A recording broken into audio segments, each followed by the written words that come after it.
তো সবাই কেমন আছো? আজকে আমরা দেখব preposition of time in, on এবং অ্যাটের ব্যবহার। ইন বসবে মান্থ, ইয়ার এবং সিজন। এই তিনটার ক্ষেত্রে কি বসতে পারে? ইন। দেখো, মান্থ মাসের নাম, যেমন মাসের নাম কি কি হতে পারে?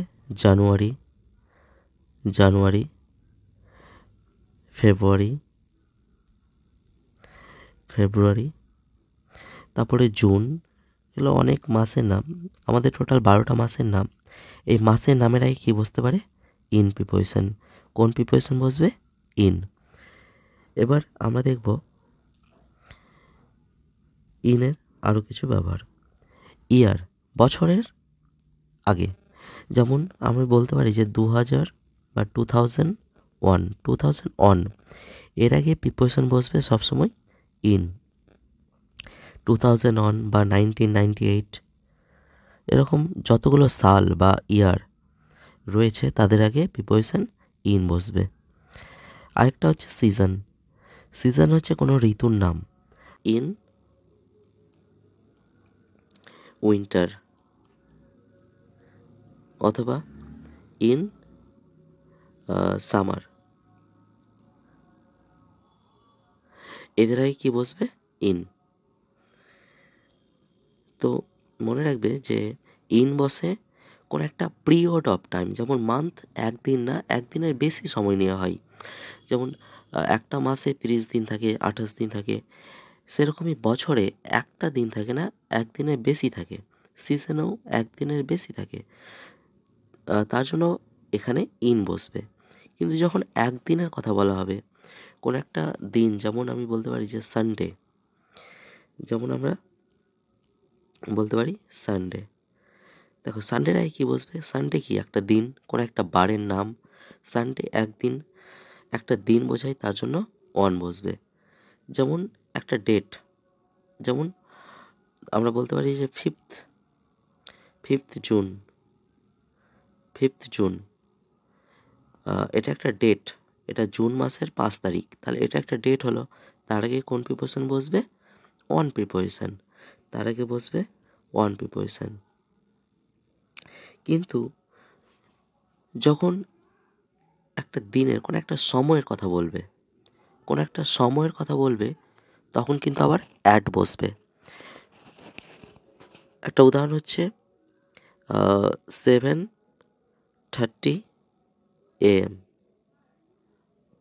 তাহলে এটা কি? একটা টাইম, যে 7:30, সকাল 7:30, AM বলতে সকাল, তাহলে সকাল 7:30, এর আগে কী বসবে? অ্যাট। যেরকম আরও অনেক সময় হতে পারে, 9 PM, 9 PM, তাহলে এর আগে কী বসবে? অ্যাট। কারণ এটা একটা সময়, সময়ের আগে অ্যাট বসে। এরকম কিছু উদাহরণ আজকে আমরা দেখব। যে -8 PM, তোমরা বলতে পারো এখানে কি হবে? আচ্ছা, 8 PM কি? একটা টাইম, কোনো একটা সময় বলছে, তাহলে এর আগে কী বসবে? যখন টাইম বোঝাবে তখন বসবে অ্যাট। ঠিক আছে, অ্যাট বসবে। সানডে কোনো একটা দিন, সানডে একটা বারের নাম, রবিবার, তার জন্য সানডের আগে, মানডের আগে, টুয়েসডে, ওয়েনেসডে, এদের আগে কী বসবে? অন। এদের আগে অন বসে। তারপরে দেখো 5th অক্টোবর। 5th অক্টোবরের আগে কী বসতে পারে? দেখো, এখানে অক্টোবর মাস দেখে আবার ভুল করবে না। অক্টোবর মাসের আবার 5 তারিখ বলেছে, মানে অক্টোবর মাসের 5 তারিখ মানে একটা দিন, একটা দিনকে বোঝাচ্ছে। অক্টোবর মাসের 5 তারিখ একটা দিন বা একটা ডেটকে বোঝাচ্ছে, তার জন্য এর আগে বসবে অন। পার্টিকুলার একটা দিনের কথা বোঝালে অন বসবে। তাহলে দেখো, স্প্রিং। স্প্রিং কি? একটা সিজন। স্প্রিং হচ্ছে একটা সিজন। সিজনের নামের আগে কি বসে? ইন। সিজনের আগে বসে ইন। 12 o'clock, এটা কি? একটা টাইম, 12টা, এর আগে বসবে অ্যাট 12 o'clock। 2011, এটা কি? এটা আসলে একটা সাল বা ইয়ার, এটা একটা বছর। 2011, তারপরে 2003, 2004, 1952, এগুলো কি এক একটা সাল বা ইয়ার, তাহলে এদের আগে কি বসবে? ইন, এদের আগে ইন বসবে। আশা করি সবাই বুঝতে পেরেছ যে preposition of time in, on এবং অ্যাটের কিছু ব্যবহার। মান্থ থাকলে ইন, ইয়ার থাকলে ইন, আর সিজন থাকলেও ইন। ডে কোনো একটা দিনকে বোঝালে সানডে, মানডে, টুয়েসডে, এবং ডেট 5 সেপ্টেম্বর